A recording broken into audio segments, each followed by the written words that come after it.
Christmas ആഘോഷ പരിപാടിയാണ്. മറ്റൊന്നൊരു വർഷം അവസാനിച്ച് ഒരു പുതിയ വർഷം ആരംഭിക്കുകയാണ്. പുതുവത്സര ആശംസകളും അതിന്റെ പരിപാടികളും സ്വാഭാവികമായിട്ടും നിർദോഷമായിട്ട് നടക്കുന്ന ഇത്തരം പരിപാടികളെ വർഗീയ ധ്രുവീകരണത്തിന് വേണ്ടി ഉപയോഗിക്കുന്ന ഒരു പ്രത്യേക സാഹചര്യമാണ് ഇന്ത്യയിൽ ഇപ്പോഴും ഉള്ളത്.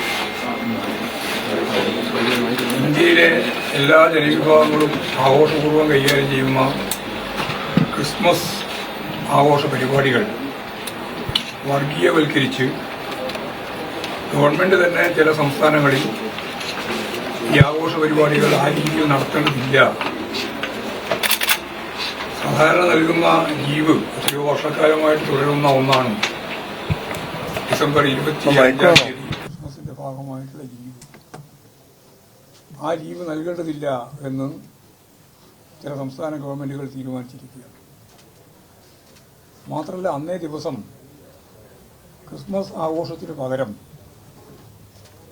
ചില രാഷ്ട്രീയ പാർട്ടി നേതാക്കന്മാരുടെ ജന്മദിന ആശംസകളുമായിട്ട് ബന്ധപ്പെട്ടുള്ള പരിപാടികൾ സംഘടിപ്പിക്കണമെന്ന് നിർബന്ധിക്കുന്ന അവസ്ഥയും വന്നുയർന്നിരിക്കുകയാണ്.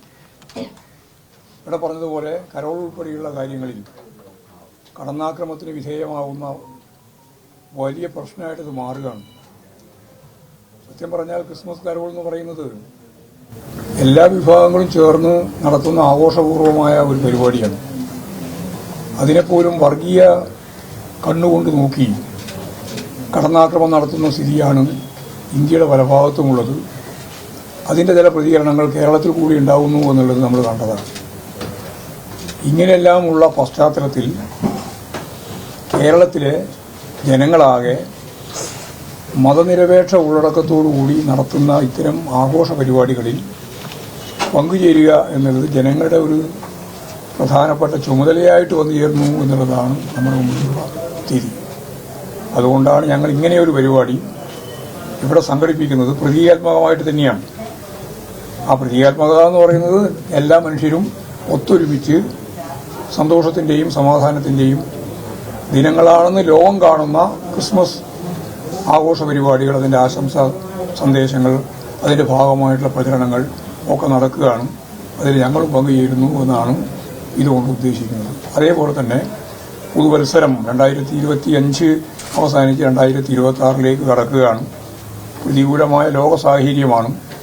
ആ സാഹചര്യത്തിലും ശുഭാപ്തി വിശ്വാസത്തോടുകൂടി ജനങ്ങളെ ആകെ ഒരു പുതിയ വർഷത്തിലേക്ക് നയിക്കുന്ന ഈ പ്രത്യേക ദിനത്തിൽ എന്ന് പറഞ്ഞാൽ ഈ പ്രത്യേക സന്ദർഭത്തിൽ പുതുവത്സര ആശംസകളും ലോകത്തെമ്പാടുമുള്ള മനുഷ്യർക്കൊപ്പം ചേർന്ന് നമ്മളും ആ പരിപാടിയിൽ പങ്കുചേരുന്നു എന്നുള്ളതാണ് ഇതിന്റെ പ്രതീകാത്മകമായ ഒരു കാഴ്ചപ്പാട്.